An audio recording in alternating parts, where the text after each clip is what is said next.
To Pakistani real reaction. तो कैसे हैं आप सब? उम्मीद है आप सब बड़े होंगे, मजे में होंगे और खुश भी होंगे। मेरा नाम है Mudassir. Mubashir. So guys, India ने ऐसी चीज टेस्ट कर दी है जिससे चाइना सबसे ज्यादा डरता था। इसमें कोई शक नहीं। तो वीडियो का जो टाइटल है वो है इंडिया टेस्ट अग्नि 5 missile after rejecting China warning. मतलब इंडिया ने चाइना की वार्निंग चाइना ने दी थी कि इसको टेस्ट ना करना इंडिया को, लेकिन इंडिया ने कहा भाड़ में गई चाइना, तेरी वार्निंग, हम टेस्ट करेंगे। और अग्नि 5 का सक्सेसफुल टेस्ट हो गया, कल रात को ही हुआ है। तो अब हम सबसे पहली वीडियो यही बनाने लगे हैं, देखते हैं पूरा सीन क्या हुआ, क्योंकि हमें कोई आइडिया नहीं है इसका। तो ओरिजिनल वीडियो का लिंक मिल जाएगा आपको डिस्क्रिप्शन में। ओरिजिनल क्रिएटर को सब्सक्राइब करना मत भूलिएगा। प्रशांत धवन सर का वीडियो, इनका चैनल लाजमी सब्सक्राइब कीजिएगा। काउंटडाउन करते हैं 3 2 1 एंड स्टार्ट।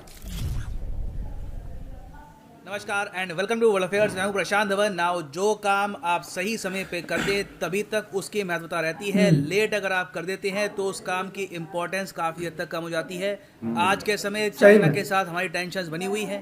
चाइना ने रिसेंटली हमको वार्निंग भी दी कि अग्नि 5 का अगर टेस्ट किया तो यूएन सिक्योरिटी काउंसिल में हम ये बात उठाएंगे। हमने यहाँ पर टेस्ट कर दिया और अब देखिए इसका जो कॉन्सिक्वेंसेस होंगे, चाइना थोड़ा बहुत इंटरनेशनलाइज करने की कोशिश करेगा इस इशू को। बोलेगा कि इंडिया यहाँ पर long range intercontinental ballistic missile test कर रहा है। अगर नॉर्थ कोरिया का खंडन करते हो तो इनका भी करो, मगर चाइना की ऑब्वियसली इंटरनेशनल कम्युनिटी इतना सुनेगी नहीं, क्योंकि रिसेंटली चाइना ने भी एक हाइपरसोनिक मिसाइल टेस्ट किया है। तो इसलिए मैं कहूंगा कि बिल्कुल परफेक्ट इंडिया का जो मिसाइल टेस्ट है ये बिल्कुल सक्सेसफुल रहा था। चाइना का आप अगर देखो, जो इनका हाइपरसोनिक मिसाइल था ये टारगेट मिस कर दिया था by a good distance, 30-40 kilometre के आसपास इन्होंने टारगेट मिस कर दिया था। हमारा अग्नि 5 मिसाइल 5000 किलोमीटर की दूरी पे इसने हिट किया है। सरकार ने यहाँ पर शब्द यूज किए हैं कि इसको हमने टेस्ट फायर किया है with a very high degree of accuracy. आज के समय इंडिया जहां पर चाहे अग्नि 5 मिसाइल को पिन पॉइंट एक्यूरेसी के साथ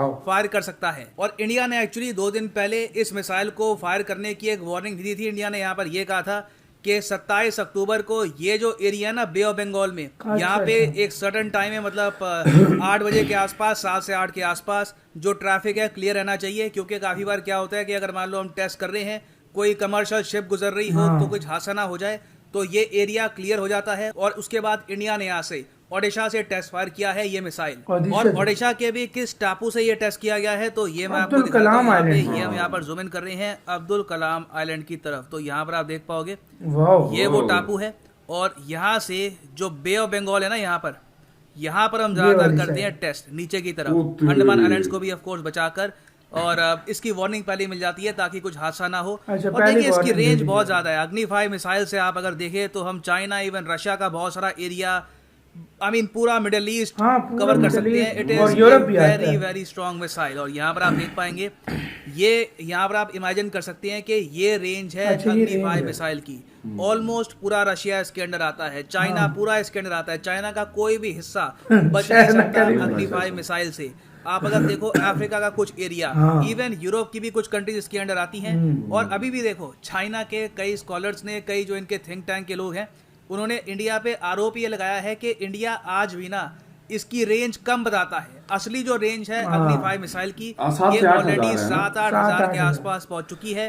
तो इंडिया अगर चाहे तो आराम से यूरोप के बहुत सारे और कंट्रीज, फ्रांस वगैरह, इनको भी कवर कर सकता है। मगर इंडिया इंटेंशनली अपनी रेंज यहाँ पर कम बताता है ताकि यूएन में जरा इशू ना हो जाए। नाउ यहाँ पर आप पूछोगे कि इंडिया का जो इशू है अग्नि 5 से रिलेटेड, ये यूएन सिक्योरिटी काउंसिल में कैसे जाएगा, चाइना वहां पे ये इशू क्यों लेके जाएगा। देखो यहाँ पर बात आ जाती है एक बहुत ही पुराने रेजोल्यूशन की, जिसको चाइना बार बार उठाता है। पहले इनका सरकारी मीडिया उठाता था, अब गवर्नमेंट डायरेक्टली उठाती है और ये कहती है कि इंडिया का मिसाइल प्रोजेक्ट सैंक्शंस इनवाइट कर सकता है। अगर इंडिया इसी तरीके से लॉन्ग रेंज मिसाइल टेस्ट करता रहा तो चाइना प्रेशर डालेगा यूएन सिक्योरिटी काउंसिल पे कि जिस तरीके से नॉर्थ कोरिया पे लगा रखी है सैंक्शंस, भारत पर भी सैंक्शंस लगाओ। चल बे तू खुद नहीं करता, ये कौन सा रेजोल्यूशन करता है? और देखिए यहाँ पे हम पहली बात कर रहे हैं रेजोल्यूशन 1172 की। इसकी जो ओरिजिनल कॉपी है ये मैं आपको दिखा देता हूँ from the UN website. Now resolution 1172 ये पास हुआ था 1998 में। 1998 में क्या हुआ था कि इंडिया और पाकिस्तान दोनों ने टेस्ट किए थे अपने न्यूक्लियर बॉम्ब्स।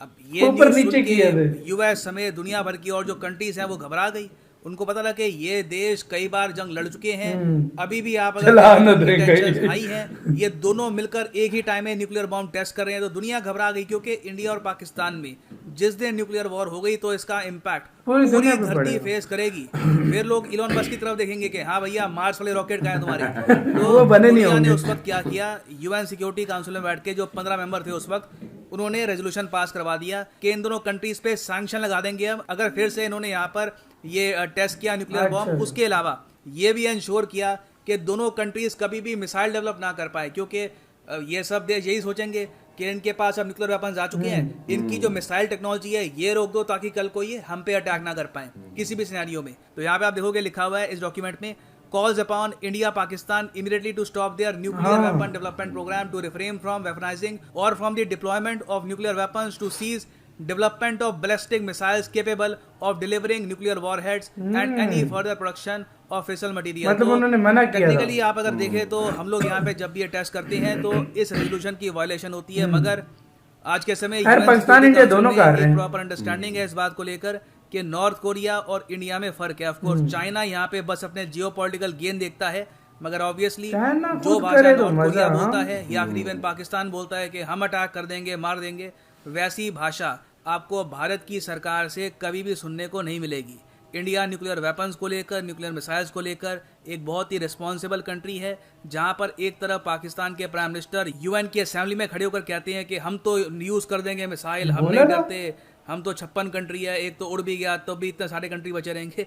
तो वैसी जो लैंग्वेज है ये इंडिया में हम लोग यूज कर नहीं सकते। तो चाइना ये इशू को रेज करने की कोशिश करेगा, मगर इसका कोई खास इम्पैक्ट होगा नहीं। पाकिस्तान को आप अगर देखें तो मिसाइल की ओवरऑल डेवलपमेंट में ये इंडिया से काफी यार, पीछे ये है, use मगर करने से इनके पहले पास बंदों जो को सोचना मिसाइल है चाहिए। उन्होंने डिप्लॉय बहुत ही बड़े स्केल पर कर रखे हैं। अब फॉर एग्जांपल इनका जो आज के समय सबसे ज्यादा एडवांस मिसाइल है ये है शाहीन 3। ये अभी कंप्लीटली इंटीग्रेट किया नहीं गया इनकी मिलिट्री में, ये डेवलपमेंटल फेज में है, मगर इसकी रेंज 2750 किलोमीटर है और पाकिस्तान ये क्लेम करता है कि शाहीन मिसाइल प्रॉपरली पूरे इंडिया को कवर करेगा। और कैटेगोरिकली इन्होंने ये भी कहा है कि ये लोग चाहते हैं कि अंडमान आइलैंड जो हैं ये भी यहाँ पर प्रॉपरली कवर हो जाएं, ताकि अगर कभी भी पाकिस्तान ये डिसाइड करता है कि इंडिया पे न्यूक्लियर मिसाइल से अटैक करना है तो इंडिया को बिल्कुल भी मौका ना मिले रिटेलिएशन करने का। तो इनका ऑब्जेक्टिव तो वैसे काफी बड़ा है, क्योंकि पूरे इंडिया को कवर करने के लिए इनके पास बहुत से मिसाइल चाहिए होंगे।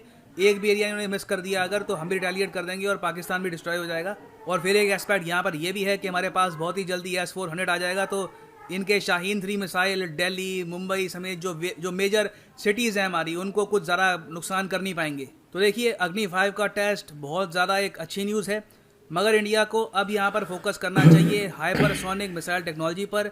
जल्द से जल्द हम इसको एक्वायर करें। अगर हम उसको एक्वायर कर लेते हैं तो ये एक बहुत ही अच्छा जवाब होगा चाइना को। That will be a true statement against China. और फाइनली यहाँ पर मैं ये भी ऐड कर दूं कि अगर आप यूपीएससी एग्जाम के लिए तैयारी इसी के साथ हुई यार ये वीडियो खत्म। ओरिजिनल वीडियो का लिंक मिल जाएगा डिस्क्रिप्शन में। तो यार काफी ज्यादा डीपली इन्होंने बताया कि किस तरह चाइना ने मतलब इंडिया ने बिल्कुल पिन पॉइंट एक्यूरेसी से मतलब टेस्ट किया और चाइना ने जो किया था उसकी 32-33 किलोमीटर दूर। यार वैसे एक बात है, देखो अगर चाइना उसके पास 14,000 किलोमीटर के रेंज के मिसाइल है जो ठीक है, अगर तुम बना सकते हो फिर तुम पर भी सैंक्शन लगनी चाहिए। हाँ, लेकिन चाइना उस बात पे बोलता जो 1998 में पाकिस्तान और इंडिया पे बोले गई थी वो। यार अगर पाकिस्तान इंडिया पे बोली गई थी तो अब खुद देखो ना, तुम लोग बनाओ तो ठीक है, अब पाकिस्तान और इंडिया में अगर किसी ने बना लिया तो मतलब उनके लिए मतलब उनके लिए गलत है। ये भी तो देखो ना, अब ये तो दोगली पॉलिसी होगी। और दूसरी बात अब नॉर्थ कोरिया ने बनाया उसको तू मना नहीं करता चाइना, और तू इंडिया ने बनाया। देखो अब मैं एक और बात बोलता हूँ, देखो अब जिस तरह ये जरूरत है, ये चाइना को जवाब दिया गया है। जिस तरह चाइना उछल कर आ रहा था ना,